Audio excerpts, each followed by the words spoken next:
My name is Virgil Bliss, and I am your dependent party candidate, and I have come to tell you that I am all for the draft, but only if we raise the draft age to 70.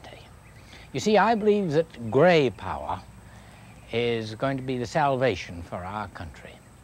The older the people get, the more rambunctious they become.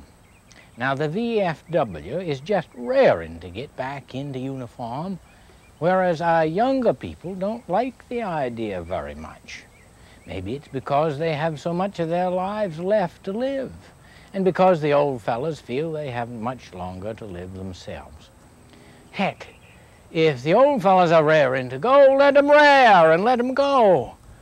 We don't need so much strength in the modern war. It's all push button. And the old fellas don't have the vigor and the stamina that the younger folks do. But as I say, it don't take much strength to steer a tank if you got hydraulic steering. But one thing is for sure. I hope that the man that we choose to be in charge of the button that sends off our missiles is 90 years old at least and has a severe case of arthritis. Elect Virgil Bliss. He's different, but so are you. The following announcement is made possible by the Citizens for Bliss. I wanted to talk to you about a matter of great concern to me and probably to all of us. It's the government's habit of spending good money after bad. They launch a project, spend a fortune on it. It doesn't work. Instead of ending the project, they spend more money on it. It reminds me of Uncle Enoch. One morning after he'd got through with the privy, the outhouse, he got up off the seat and adjusted his galluses, and a quarter fell down the hole. Well, then what followed astonished me. He pulled out a $5 bill and dropped it right down the same hole. And I said, "Uncle Enoch, why on earth did you do that?" Oh, he said, "You didn't think I was going to go down in there mucking around for a measly quarter, did you?"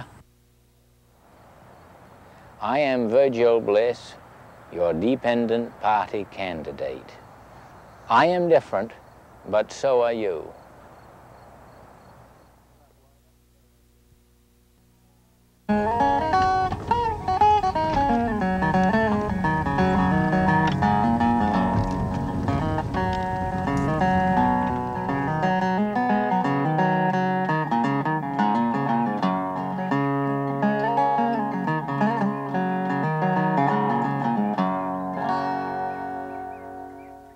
My fellow Americans, I thought I would talk to you this day about conventions.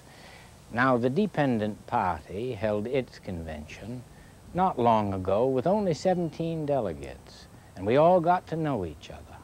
We didn't hold it in no large convention hall like the Joe Louis Arena out to Detroit like the Republicans. Out there, you know, the hall is so large that you can't understand a word that anybody says. The acoustics are so bad.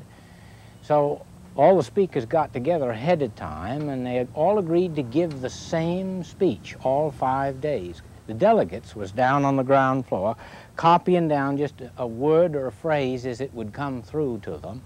And as soon as they'd get a word, they'd hold it up on a cardboard, and when everybody else saw that they had the same word, they'd have a 45-minute parade. You never saw so much excitement.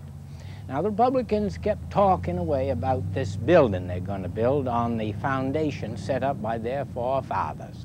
They're going to build it from the ground up, not the top down like the Democrats. Of course, they're going to have to get a demolition team to tear down the Democrats' construction before they start this. And it's going to be large enough to house all Americans. But the trouble is, once they get it all done, this building, they're going to have that same echo problem. Vote for the Dependent Party candidate. Me, Virgil Bliss. I'm different, but so are you. The following announcement is made possible by the Citizens for Bliss. You know, I'm all for the salt talks. A lot of people think we've been hoodwinked by them. There's no reason for that, but it's important to keep talking with them Russians, because they are just as afraid of us as we are of them, and we got to keep up the dialogue.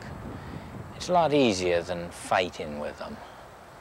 It reminds me of that time when I sent my nephew off to the spring to fetch a pail of water. And he come back inside the cabin in 1 minute time, all feather white, and that pail empty and rattling in his right hand. I said, "What on earth is the matter with you?" Well, he said, there's a bear, and he's standing right up to his belt line in that spring water. Well, I said, for heaven's sake, that bear is just as afraid of you as you are of him. "Oh, well then," he said, "I guess in that case, then that water wouldn't be fitting for to drink anyhow." Elect Virgil Bliss. He's different, but so are you. My fellow Americans, I am Virgil Bliss, your dependent party candidate, and I have come here today to speak to you on the MX missile. I know a way that we can save the United States millions of dollars in defense spending and pull Amtrak out of the red. Now, the Defense Department wants to build these MX missiles. They mount them on railroad cars and build the railroad tracks and shuffle them around like peas in a pod so as to confuse the Russians. But why do we want to build more tracks when we already got enough as it is?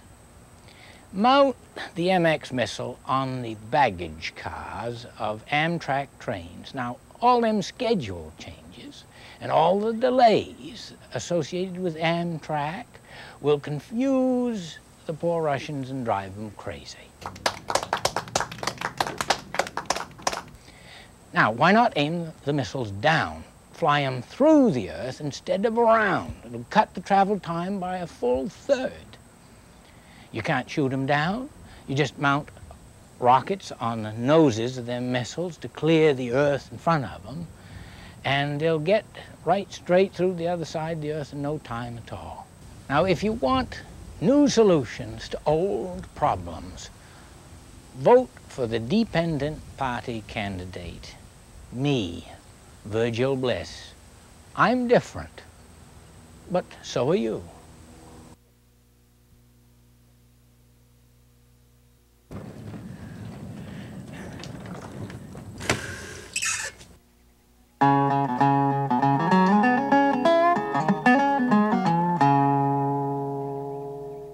My fellow Americans, I am Virgil Bliss, your dependent party candidate. And I do not believe in campaign contributions. I do not believe in a leadership of beggars.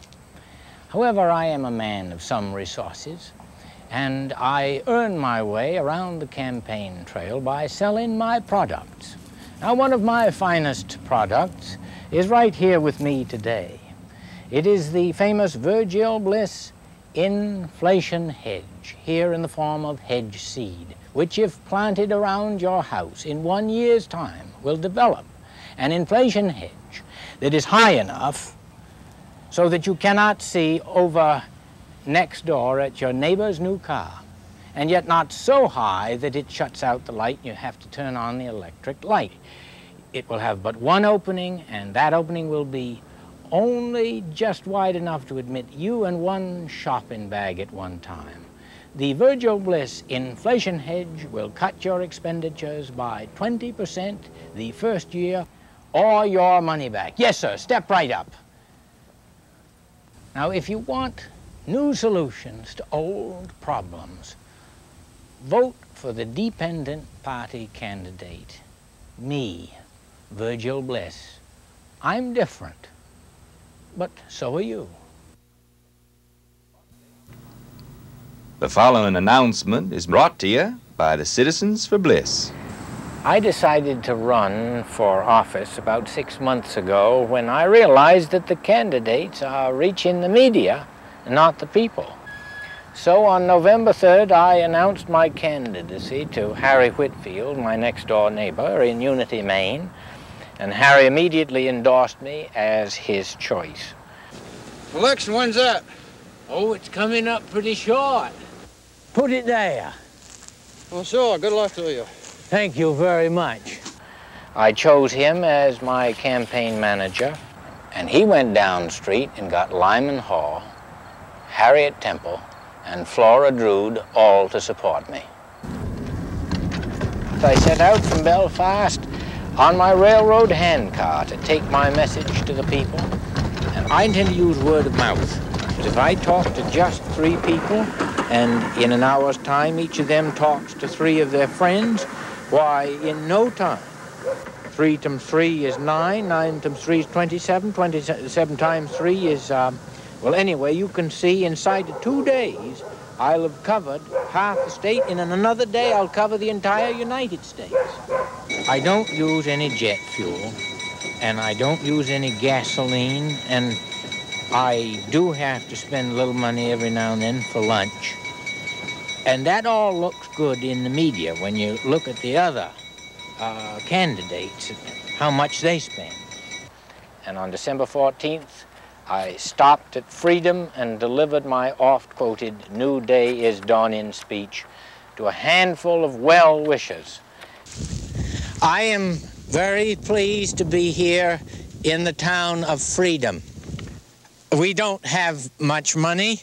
We don't have a large staff, and we don't have much time, but we do have a beginning. Can you hear me? Your earmuffs, can you hear me? Earmuffs, can you hear me? On January 1st, Harry Whitfield thought up my campaign slogan, "He's different, but so are you."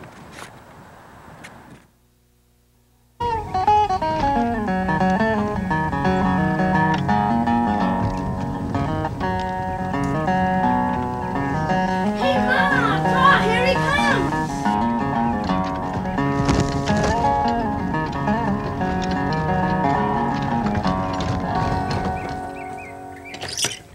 My fellow Americans, I am Virgil Bliss, your dependent party candidate.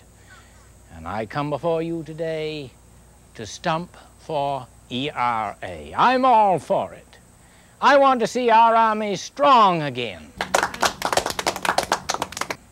The day when they start drafting the ladies of this country, particularly the women's libbers, will be the day that our army starts stiffening its backbone. Them women's libbers are great fighters. What they lack in muscle strength, they've got in determination. And by Godfrey, I'd put them right in the front lines where they can do the most damage. I don't think that the enemy is going to be too eager to get into a scrap with the United States if we make Betty Friedan head of the Marines. How about Gloria Steinem as head of the Navy? Kate Millett, Army Chief of Staff, and Bella Abzug, Secretary of Defense. Brought to you by the Citizens for Bliss. Too bad. You got my vote. Bye. Take care. Bye, Virgil. My fellow Americans, I am Virgil Bliss, your dependent party candidate. And I come to you in a matter of some concern to me and to all of us, and that is Billygate. Now, Jimmy Carter, he gets himself into the most awful jams, one right after another, because he tends to minimize things. He minimized the Billy Carter thing, his involvement with Libya, till by now it has grown like an ingrown toenail into such a monstrously painful thing, It may keep Jimmy Carter from the White House.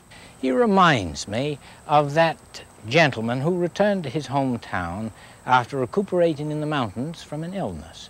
And he stepped down onto the station platform where he was met by his man George. And he said, "George, has there been any news since I've been away?" "No, sir, there's been no news, but since you mentioned it, of course, it don't amount to much. Since you've been away, your dog died." "My dog died?" "Yes, sir, he ate some of the burnt horseflesh." "Burnt horseflesh?" "Yes, sir, when the fire cooled off, the dog went and ate some of the burnt horseflesh, and that's what killed the dog." "When the fire cooled off?"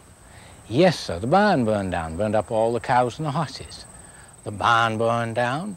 "Yes, sir, the sparks from the house, they flew over, lit on the barn roof, burned up all the cows and the horses, and when the fire cooled off, the dog went and ate some of the burnt horseflesh." "The house burned down?" "Yes, sir, the house burned right to the ground." "Well, how did that happen?" "The flames from the candles lit on the curtains lit onto the roof, sir." "The flames from the candles?" "Yes, sir, they was around the coffin." "The coffin? Who died?" "You needn't worry about that, sir. Your mother-in-law died." "Oh, my mother-in-law. How did she die?" "Well, so people say that it was from the shock of your wife running away with the stable boy. But aside from that, there is no news."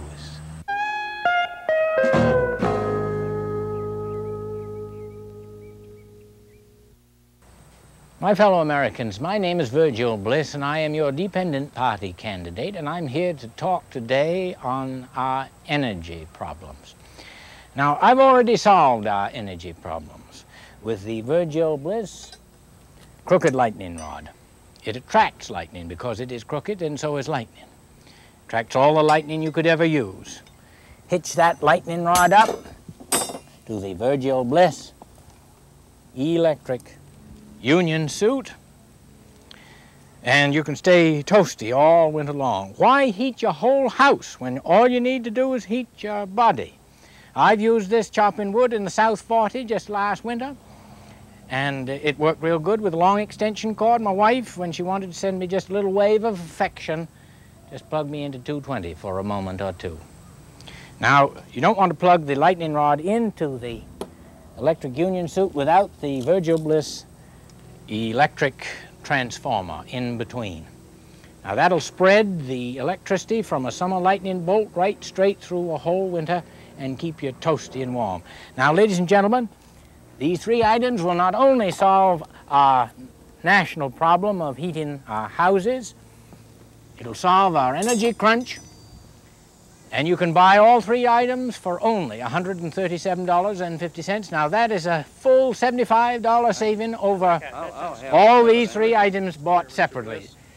You are making a very good choice, sir. You will never regret this purchase.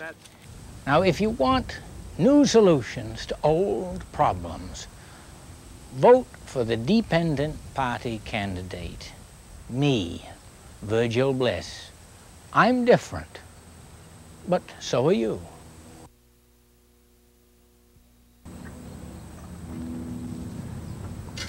Brought to you by the Citizens for Bliss. My fellow Oregonians, for I was born in Oregon, I am going to speak to you today about the matter of foreign policy. First of all, we've got to have a foreign policy. We've got to have a State Department, and we've got to have a Secretary of State. Now, Kissinger and Vance and Mr. Muskie, they get passing grades, but what we need in these trying times is the very best that we can find. We should make it a national priority to, by Godfrey mighty, go out and find for once and for all Jimmy Hoffa. A lot of people say that he was tuned up in a paper shredder. Well, don't believe it. He just got tired of the Teamsters Union and all that publicity, and he's holed up in some little Middle Western town. He grew a beard, and he's contented where he is. But we've got to haul him back, sentence him to 4 years as Secretary of State. That'll straighten him out, and it'll straighten out the State Department. It'll get us in good with all the countries of the world, because they'll know for the first time just where they stand. Now, we've got to bring him back, because he's going to bring the hostages back for us.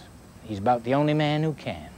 This country has got to get a lot more tough and a lot more clever, just like Jimmy Hoffa is, if we want to survive.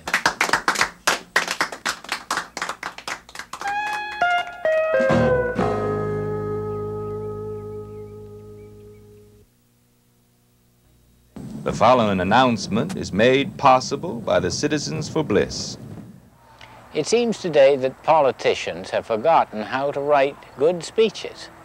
Every speech you hear today sounds something like this. My fellow Americans, a new day is dawning when the sun will rise on a new vision of glory for this great land, shining with splendor on the hopes of all future generations who hunger for a new spirit of dedication to the ideals that once made us strong. This great land of ours is in mortal danger. It stands at the brink of disaster. It faces a gathering storm at the turning point in history.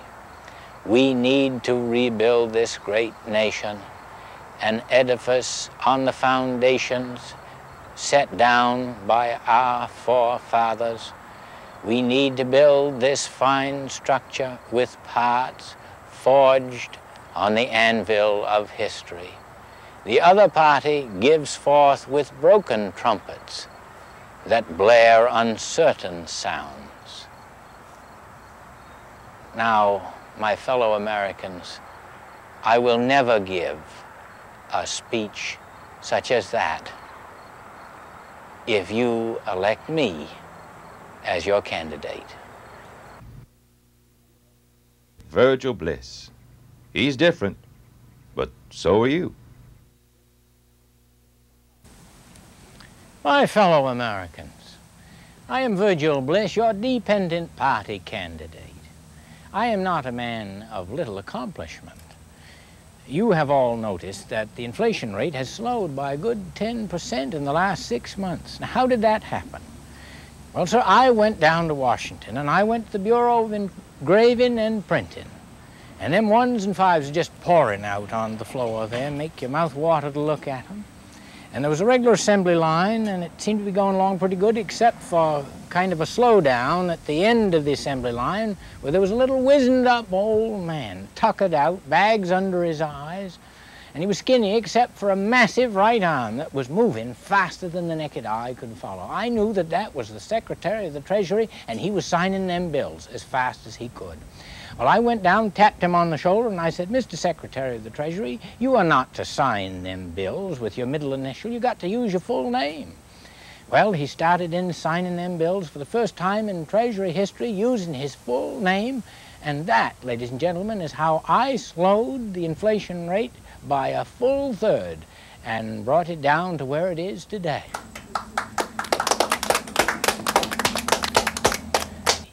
Vote for me, Virgil Bliss. I'm different, but so are you. Jimmy Carter can't seem to make up his mind. That's his main problem. Reminds me of Mr. Perkins.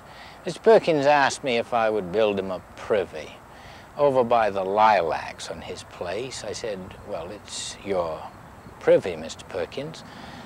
Well, I got it halfway built, and he come out. He said, I'd like to have this privy over by the chestnuts. It'd be up close to the house. Well, I just about got that finished. He come out. He said, you know, it's too close to the house. If it was halfway between the lilacs and the chestnuts, then it'd be just right. Well, I said, it's your privy, Mr. Perkins. And I got as far as the interior decorating on that privy. Mr. Perkins come out. He said, "Consign it. I told you I wanted a two-hole privy. You built me a one-holer here." Well, I said, "Mr. Perkins, it's your privy, and I don't want to seem to be dictating to you, nothing like that, but it seemed to me if I'd built you a two-holer and you'd come out to it some night, shall we say, pressed for time, before you made up your damn mind which one of them two holes to set on, it'd be too late, that's all. It'd just be too late."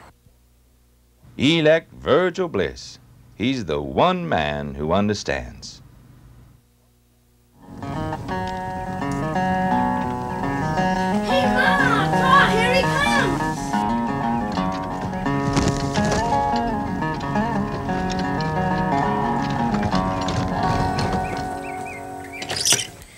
My fellow Americans, I am Virgil Bliss, your dependent party candidate, and I would like to do something about the roller coaster ride that we've all been taking as far as the prime interest rate. It was up, now it's down, and it's going to go right back up again, and maybe down again in the future. It reminds me of that time when I was trying to lift a barrel of bricks off my roof and lower it down to the cellar floor. Well, I run a rope up through a pulley on a branch over the roof and down to me in the cellar, and I lifted off. The barrel swung out, and of course it was heavier than I was, and it headed down. I headed up, and it hit me halfway up. And then the barrel struck the cellar floor and smashed the bottom out of it. And the barrel headed up, and I headed down, and of course it caught me again as I was heading down. And I landed on the cellar floor, hit so hard that I let go of the rope, and then the barrel come right back down again and hit me on the head. Now, if we try to hold on to anything these days, we'll be carried up and carried down, get smashed to pieces on the way, and end up with nothing left of what we were holding on to but just a pile of dust. Elect Virgil Bliss. He's the one man who understands.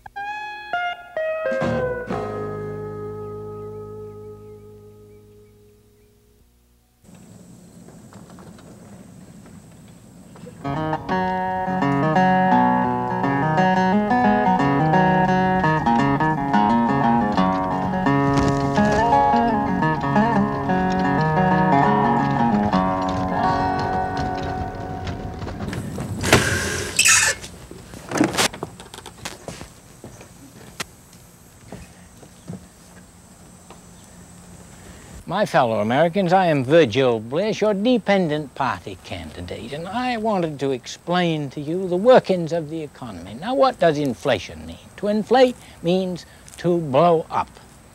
Now, you never thought that our economics was so closely tied in with our defense policy, did you? Now, if we don't blow up economically, we'll blow up permanently. They got us coming and going. Economically speaking, it is the old system of supply and demand, plus the economic theories of minus production, plus the manufacturing potentialities. Now, when you reach the point of no return, the break-even point, that is, then you have to elevate the commodity prices, plus production costs, thereby increasing the purchasing power of the purchaser. But when his gross unnatural product exceeds the bubble up and trickle down, and the cost of reproduction exceeds emission controls, liquidation must follow the lowering of interest. Distribution will seek its own level, bad money drives out good, supply rises to meet demand, and the whole thing blows up, which is just where we was when we started. That is to say, it inflates, which is just what I told you it would do when I started out this talk. Vote for Virgil Bliss. He's the one man who understands. Goodbye. Bye. Vote for me.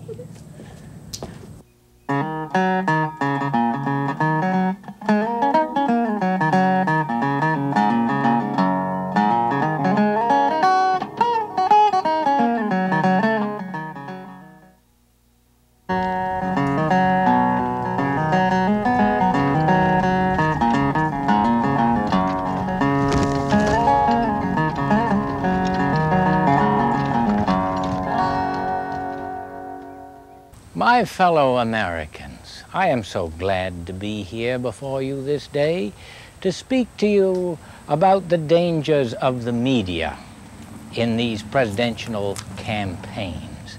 And I do not believe as a candidate in the media, because the candidates, of course, spend more time talking to the media than they do to the people. I have come to you to speak to you as the people, not to the media. Now at them conventions, there was 10,000 people in the media covering 2,000 delegates. Imagine that. Walter Concrete is more important and more respected today than either of the candidates. Brinkley spends more time covering Mr. Chancellor than he does Mr. Reagan or any of the other candidates. Now, at them conventions, they got this big television screen hanging from the ceiling. And they show pictures of what just went on a few minutes before at the convention. Well, why don't they tape the whole convention in the studio and then show the delegates just how it went? Now, I believe that we've got to do away with the media. If you looked at them conventions way, way up, high above everybody, were the network booths, where Mr. Concrete and Mr. Chancellor and Mr. Brinkley looked down upon the delegates like gods on high. You know, all I can say is thank heavens at our convention at the Grange Hall in Unity, Maine, we got low ceilings.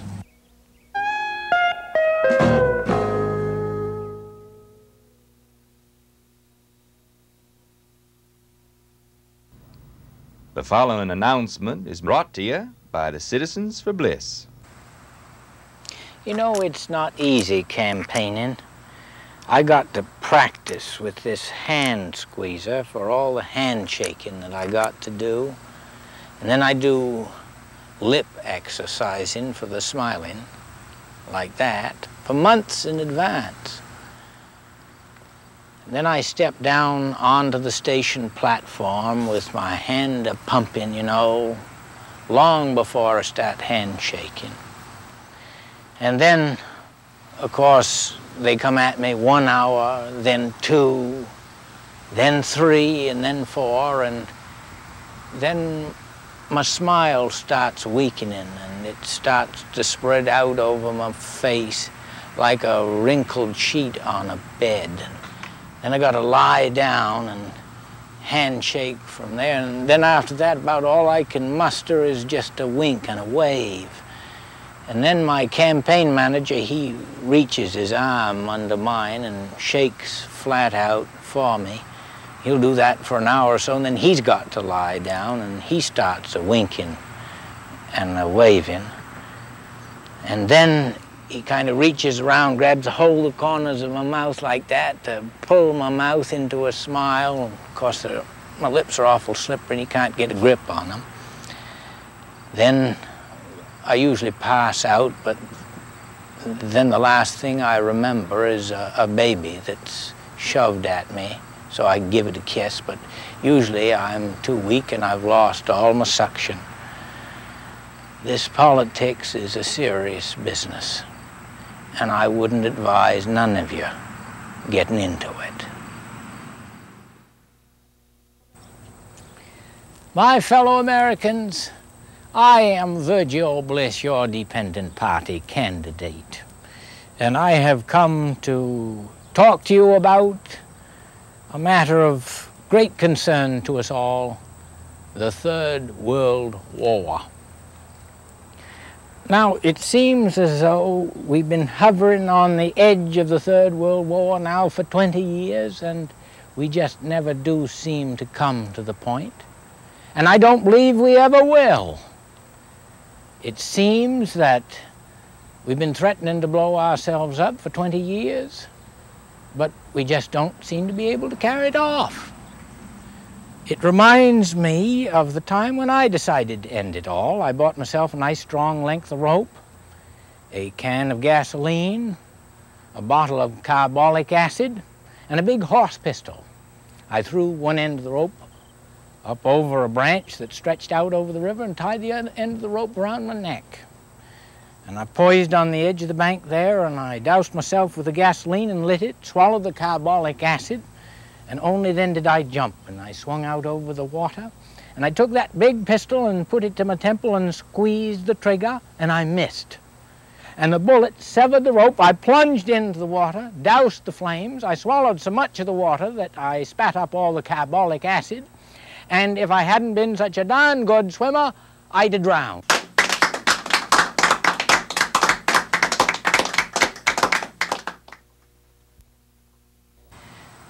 My wife has got a couple of portraits in her kitchen over the sink, one of Ronald Reagan and one of Jimmy Carter.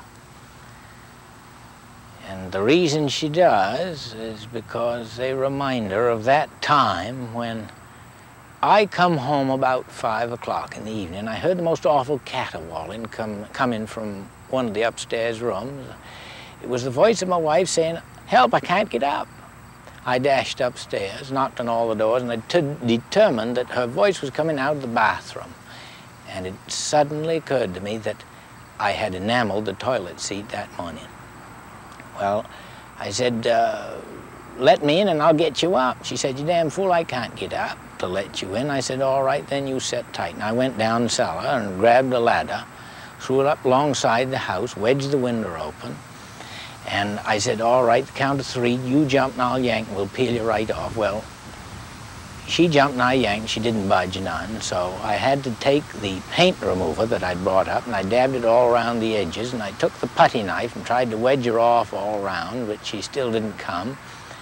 So then I had to take the monkey wrench and I undid the bolt that fastens the seat onto the bowl and lugged her downstairs in a fireman's carry, which was a mite of a chore, all drawed up the way she was. And then I threw her up back of my pickup and I drove her over to the hospital and got her up on the operating table, and I said, "There, doctor, have you ever seen anything like that?" He said, "Yes, I have, but I've never seen it in a frame before." The preceding announcement was made possible by the Citizens for Bliss.